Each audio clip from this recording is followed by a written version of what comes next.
ଆଜି ଖଡ଼ିଛୁଆ ଉତ୍ସବ ବା ପ୍ରବେଶ ଉତ୍ସବ ଖଡ଼ିଛୁଆ କାର୍ଯ୍ୟକ୍ରମ 2026 ପୁରା ରାଜ୍ୟରେ ଦେଖିବାକୁ ମିଳିଛି। ମୁଖ୍ୟମନ୍ତ୍ରୀ ଉପମୁଖ୍ୟମନ୍ତ୍ରୀ ସମସ୍ତେ ଖଡ଼ିଛୁଆ ଉତ୍ସବରେ ବିଦ୍ୟାଳୟଗୁଡ଼ିକୁ ଯାଇ ଛୋଟ ଛୁଆଙ୍କୁ ଖଡ଼ି ଧରାଇ ସେମାନଙ୍କୁ ସିଲେଟରେ ଫଳା ଲେଖାଇଛନ୍ତି।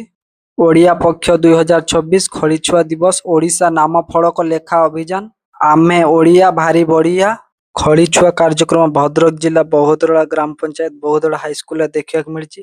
ଏହି କାର୍ଯ୍ୟକ୍ରମରେ ଛାତ୍ରଛାତ୍ରୀମାନଙ୍କୁ ଛୋଟ ଛୋଟ ଛୁଆମାନଙ୍କୁ ସିଲେଟ ପାରମ୍ପରିକ ସିଲେଟ ଧରି ସେମାନଙ୍କୁ ଖଡ଼ି ମାଧ୍ୟମରେ ସେମାନଙ୍କୁ ଲେଖାଇବାକୁ ଶିକ୍ଷକ ଶିକ୍ଷୟିତ୍ରୀମାନେ ସେମାନଙ୍କୁ ଅନୁରୋଧ କରିଥିଲେ ଏବଂ ତାଙ୍କର ଶିକ୍ଷା ପଦ୍ଧତି ଆଗକୁ ବଢ଼ାଇବା ପାଇଁ ପ୍ରୟାସ କରିଥିଲେ। ଏହି କାର୍ଯ୍ୟକ୍ରମରେ ବହୁଦଳା ଗ୍ରାମ ପଞ୍ଚାୟତର ସରପଞ୍ଚ ମାନସ ସାମଲ ମହୋଦୟ ଏବଂ ବହୁଦଳା ହାଇସ୍କୁଲର ପ୍ରଧାନ ଶିକ୍ଷକ ସରୋଜ ପ୍ରଧାନ ମହୋଦୟ ଏବଂ ଯୁବ ନେତା ଏବଂ ସ୍ଥାନୀୟ ସମାଜସେବୀ ଧର୍ମେନ୍ଦ୍ର କୁମାର ମଲ୍ଲିକ ଅଜୁ ମହୋଦୟ କାର୍ଯ୍ୟକ୍ରମରେ ଯୋଗ ଦେଇ ଏହି କାର୍ଯ୍ୟକ୍ରମକୁ ଆଗେଇ ନେଇଥିଲେ।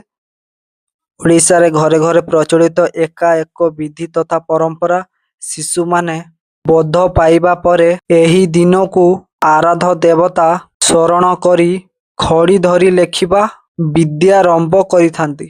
ଓଡ଼ିଶା ଏହି ଅନନ୍ୟ ପରମ୍ପରାକୁ ସମୃଦ୍ଧ କରିବା ପାଇଁ ସାରା ରାଜ୍ୟ ପାଳନ ହେଉଛି ଖଡ଼ିଛୁଆ ଦିବସ। ଓଡ଼ିଆ ଭାଷା ମହତ୍ତ୍ୱ ବଜାୟ ରଖିବା ସହ ଏହାର ପ୍ରସାର ପାଇଁ ଓଡ଼ିଶା ନାମ ଫଳକ ଲେଖା ଅଭିଯାନ ଆୟୋଜିତ ହୋଇଛି।